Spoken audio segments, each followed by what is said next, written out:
Probablement entre l'âge 739 et l'âge 740, Frieza décide de détruire la planète Vegeta, réduisant à néant tous les Saiyans dont il se méfie comme la peste.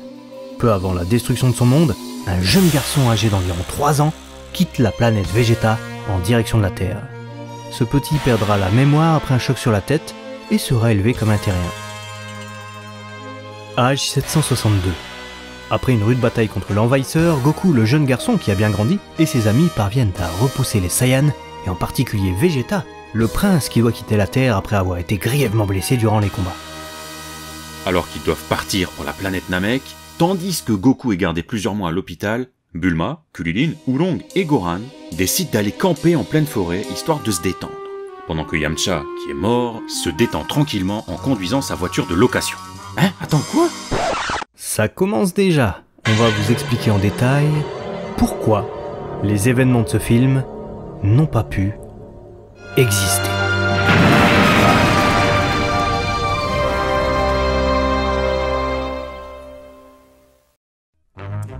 Un jour, alors que Gohan et ses amis étaient partis camper, un mystérieux engin extraterrestre atterrit en pleine forêt et déclenche un immense incendie.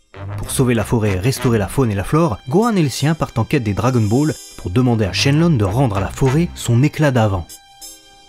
Mais peu après ça, c'est le moment que choisissent les membres du Crusher Thules Corps pour planter le Shinseiju, un arbre d'essence divine qui pompe l'énergie et les nutriments de la terre pour produire des fruits sacrés qui peuvent octroyer une puissance incommensurable à qui les mange. Thules, le leader du groupe, qui est aussi un Saiyan, comme Kakaroto, enfin comme Goku, se dresse devant nos héros et tente même de convaincre Son Gohan de venir avec lui. Devant ce refus, Thules n'a d'autre choix que de tenter de retourner le fils contre le père en usant de la ruse. Les événements de ce film ont l'air de se passer durant l'âge 762 là encore, autrement dit la même année que l'arrivée de Vegeta et Nappa sur Terre et que l'arc Frieza, qui prend place un mois plus tard dans la chronologie de Dragon Ball. Comment on sait ça? C'est très simple, Bulma, Kulilin et Gohan ont les mêmes apparences, look et coupe de cheveux que durant l'arc Namek. Avec un carré ici et une coupe au bol courte par là. Effectivement. Tandis que Goku arbore le Dogi qu'il porte uniquement à partir de son arrivée sur la planète Namek, avec le Go de son prénom dans le dos et devant, ce qui signifie comprendre, percevoir ou discerner, signe de son éveil. Ça aussi, fallait être éveillé pour le voir.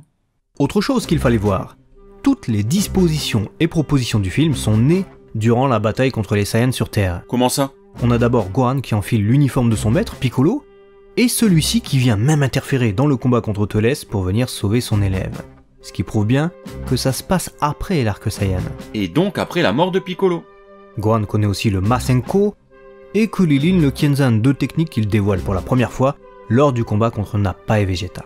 Goku utilise aussi le Kaioken durant ce film, et le Genki Dama, deux techniques qu'il apprend chez Kaio et ne connaît et maîtrise qu'une fois qu'il a achevé son entraînement et qu'il s'apprête à ressusciter. Son statut de vivant est donc logique pour son cas, mais ce n'est pas le cas de Piccolo, Yamcha, Tenshinhan et Chaozu, qui ont normalement été tués par les Saiyans. Aussi, les Dragon Ball devraient avoir disparu, et il n'est donc pas possible de les localiser pour restaurer la forêt en premier lieu. De plus, Goku pousse le Kaioken jusque multiplié par 10, une chose qu'il n'est capable de faire qu'après un sérieux entraînement dans le vaisseau capsule qu'il conduit jusque sur la planète Namek. Car avant ça, sa limite c'était x4, le Yombai Kaioken. Donc on se retrouve encore avec une incohérence de temporalité, car le seul moyen pour que tout cela marche, à peu près, si l'on oublie les looks et les apparences des persos, mais qu'on se concentre sur le fait que les guerriers Z soient tous réunis et bien vivants au même moment, ça serait que les événements se passent durant l'âge 764. Presque 2 ans plus tard, quand Trunks du futur débarque, et surtout, quand Goku est de retour sur Terre. Mais on se retrouve avec la même problématique que pour le film précédent.